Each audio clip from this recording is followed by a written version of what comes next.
털어가지고 이게 밝혀진 결과가 됐는데 저는 이 안에서 다른 학생이 대신 떨어진 학생이 있잖아요.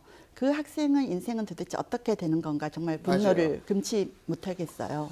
이거는 말씀하신 부분은요, 사실 이건 명백하게 업무 방해라고 할 수 있는 형사 범죄도 되는 거지만 그런 불법 행위 때문에 만약에 직접적으로 피해를 봤다. 이 정유라 승마로 한 명만 들어가는 바람에 체육특생 누군가는 분명히 떨어졌을 겁니다. 공정하게 실정을 했다라면. 그 사람 같은 경우는 불법 행위로 손해배상 청구도 가능할 수 있는 사안입니다. 네, 민사상으로는. 왜냐하면 아시겠지만 우리 수능에서 문제 출제 오류했을 때 그런 부분도 손해배상 청구 같은 것들이 이루어졌던 전력이 있고요. 예. 이게 어제 하필 수능이었습니다. 맞습니다. 전국적으로 거의 60만 가까운 학생들이 시험을 치고 나왔는데 오늘 이 뉴스를 접하면서 저도 어른의 한사로서 너무 부끄럽기도 하고요. 사람이 물질적인 존재만은 아니거든요. 객관적으로 자기가 살고 있는 세상이 어떤 세상이라는 것을 알게 모르게 심리적으로 인지를 하고 있다가 자기가 알고 있던 세상이 붕괴된 거거든요.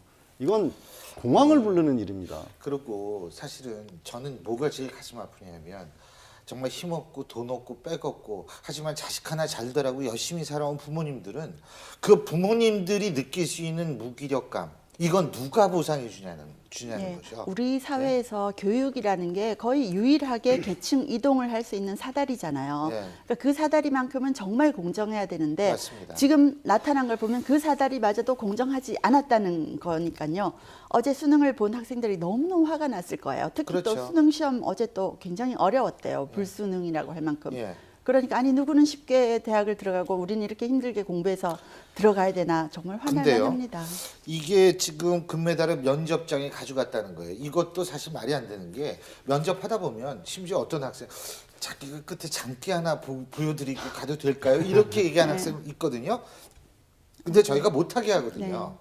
그런데 금메달 꺼내놔도 되나요? 그리고 그걸 책상에 놓는 거를 놔둔다는 것도 상식적으로 그러니까 학교에 있는 사람들은 진짜 이해가 안 되는 거거든요. 총체적으로 부실한 겁니다. 2015학년도 이대 특기자 전형 시험에 22명이 서류 전형을 먼저 했는데 예.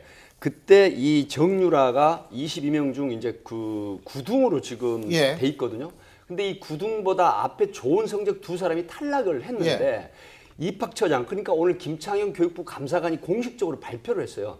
입학처 직원이 진술이라든가 이런 거에 입학처장이 공식적으로 어떻게 된 겁니까? 9월 15일 이전에 금메달, 체육특기에 관련된 것만 허용을 해야 되는데 20일 날 아시안 금메달을 이제 땄단 말이죠. 그런데 입학처장이 공식적으로 금메달 딴 사람을 뽑아라라고 이렇게 이야기를 했다는 것이죠.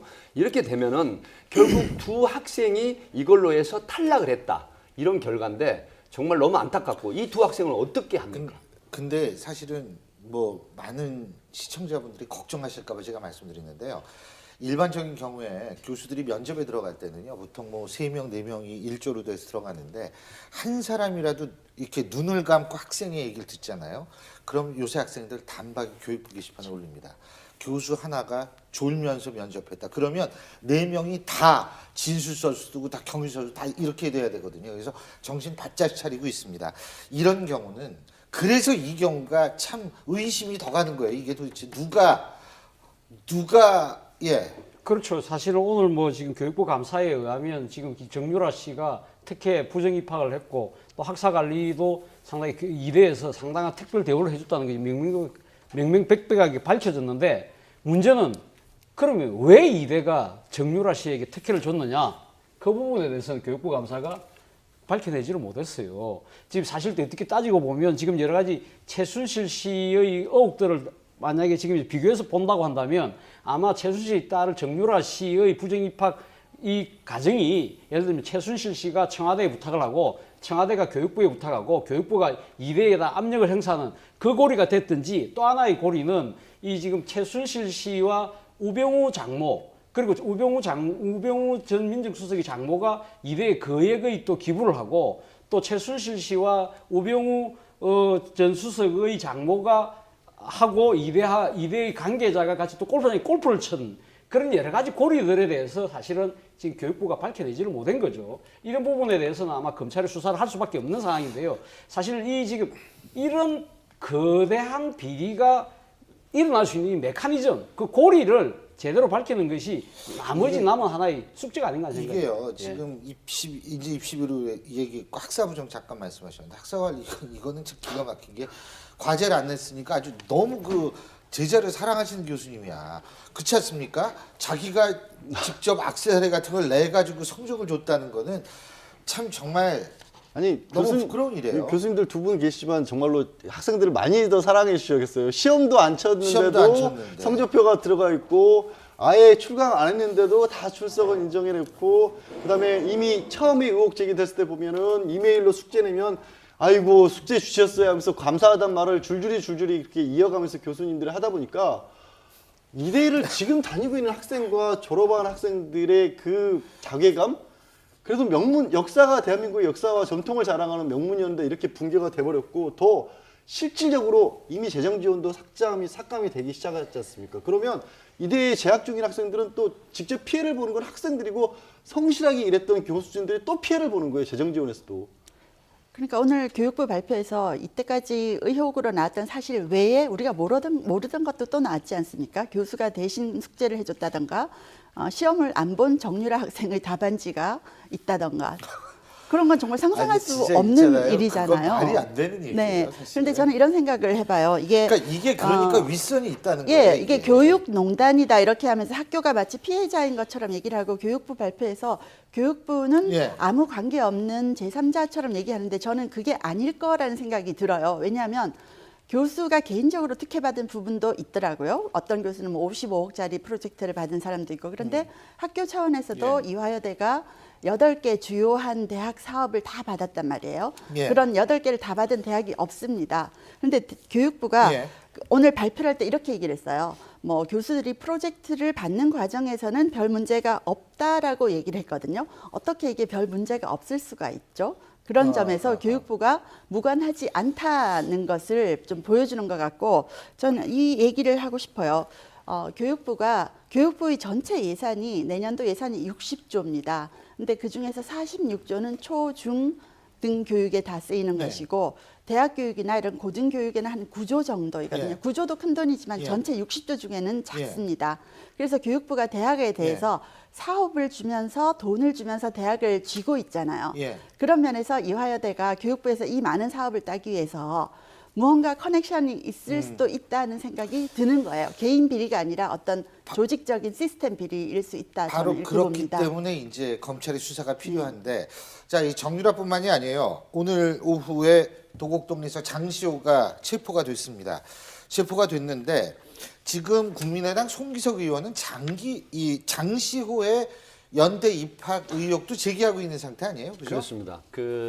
사실은 이제 이 당시 입학 당시에 전혀 그 성적이 안 되는데 우선 고등학교 성적이 나왔어요. 예. 고등학교 성적도 나오고 이랬는데 53등 중에 1학기가 52등, 예. 그다음에 2학기가 53등 이제 이었다라는 것이죠. 그런데 결국은 승마 관련한 이 부분이 원래 들어가는 시점에 이게 없었는데 98년도에 입시 요강의 승마 그러니까 기타라는 장시호가 거에서 대학을 네. 들어갈 때 그렇습니다. 그래서 체육 특기자 네. 뽑는 전형에서 기타라는 단어가 들어갔다. 그렇죠. 그런데 이때 이제 축구, 농구, 야구, 빙구, 럭비 이렇게 5개 항목이 있었는데 갑자기 다음 해에 이 승마, 기타란에 추가가 되면서 결국 굉장히 성적이 안 좋은 그런 고등학교 때 학생이 예. 대학을 연대를 들어가게 됐다라는 의혹을 제기를 했죠. 근데 이제 물론 연세대학교 측은 이렇게 반박하고 있습니다. 과거에도 개인 종목 특기생을 선발한 바 있고 의혹이 제기된 시기는 박근혜 대통령이 국회의원이 아니었을 때라 최순실 자매의 영향력이 미쳤다는 주장은 상식적이지 않다. 지금 이렇게 얘기를 하고 있거든요. 근데 그럼에도 불구하고 의혹 제기를 지금 사람들이 가는 이유가 패턴이 너무 장시호하고 정유라하고 너무 비슷하다는 거예요. 네. 뭐 없다가 갑자기 뭐가 이렇게 생기고 막 그러니까 우연치고는 이게 굉장한 우연이거든요. 계속 이게 반복되는 우연이. 그러니까 학교 다닐 때 그 양갓집 교수라는 이야기는 아까 대기실에서 했었는데 지금 이 장시호 씨도 보면 그 대부분의 가거나 아니면 양 이랬단 말이죠. 그러니까 이런 게 결국 해자되는 건 이런 성적을 가지고 결국 알겠습니다. 의혹이 있지 않느냐 이런 얘기인데 양가집 교수 정말 재밌었던 것 같습니다. 오늘 기자회견장에서 이 연세대학교에 대한 어떤 그 입시 의혹에 대해서 질문을 했더니 18년 전 자료라서 실제로 입학 자료를 찾기 힘든 상황이다 이렇게 얘기를 했는데 물론 그럴 수 있을 겁니다. 하지만 어떻게든 이러한 의혹을 밝혀야만 이 국민들의 상처난 가슴을 조금이라도 좀 아우를 수 있지 않을까라는 생각이 듭니다. 교육부는 그렇기 때문에 이 장시호의 입학 문제도 비록 18년 전의 문제라 하더라도 반드시 밝혀내도록 노력하기를 바랍니다. 박근혜 대통령과 교민들의 만찬 자리. 이 자리에는 최순실 씨 조카 장모 씨가 참석합니다.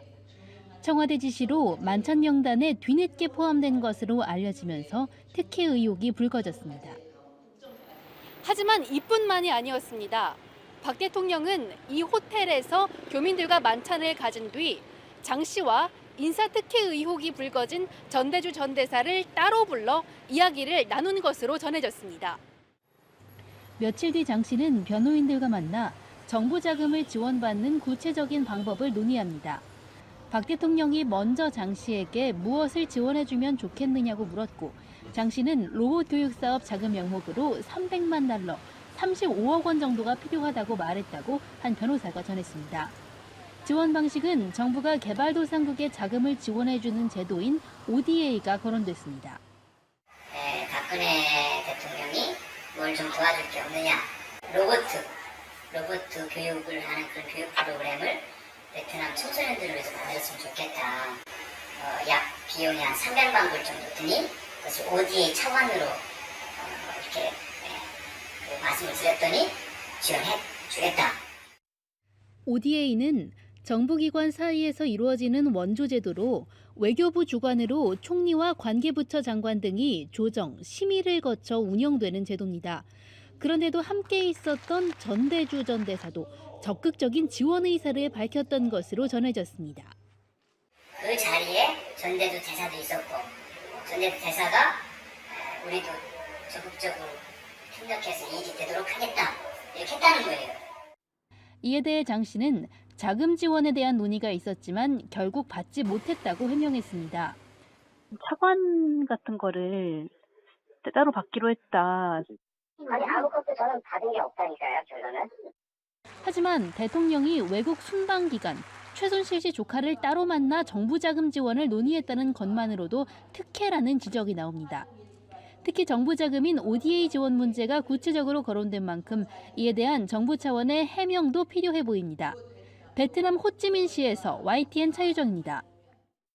보다 훨씬 더 나쁜 것 같다고 말했습니다. 문 전 대표는 서울 동작구에서 가진 엄마와 함께하는 시국 대화에서 박 대통령을 향해 압도적 하야 민심과 5%밖에 안 되는 지지 속에서도 대통령직 뒤에 숨어 버티는 것은 정말 추한 모습이라며 이같이 비판했습니다. 그러면서 박 대통령에게 남은 애국심이 있고 국가와 민족, 국민을 생각한다면 깨끗하게 민심을 받아들이는 게 역사 속에서 국민으로부터 용서받을 수 있는 길이라 생각한다고 강조했습니다. 농도가 예고된 서쪽 지방 외에도 전국적으로 농도가 높게 나타나고 있는데요. 경기 일부와 경북 김천에는 초미세먼지 주의보까지 내려졌습니다. 하지만 미세먼지는 오늘 밤 전국에 비가 내리며 밤사이 모두 해소되겠습니다. 내일까지 남해안과 제주도에는 10에서 40mm의 비가 내리겠고요. 오늘 저녁부터 내일 아침 사이 돌풍이 불고 벼락이 치는 곳이 있겠습니다. 그 밖에 남부와 충청에는 5에서 20mm, 중북부에는 5mm 안팎의 적은 비가 예상됩니다. 내일 아침 기온 오늘보다 많게는 5도나 오릅니다. 서울 10도, 청주 11도, 대전 10도로 시작하겠고요. 남부지방의 아침 기온도 살펴보겠습니다. 울산 13도, 광주 12도로 시작하겠습니다. 낮 기온은 오늘과 비슷하거나 조금 높겠는데요. 서울 16도, 청주 16도까지 오르겠습니다. 내일도 낮 동안 남부지방도 무척 포근하겠습니다. 울산 21도, 부산은 20도까지 오를 전망입니다. 비는 내일 아침이면 모두 그치겠고요. 휴일인 모레까지 전국이 맑고 포근해 바깥 활동하기 좋겠습니다. 지금까지 날씨 정보였습니다.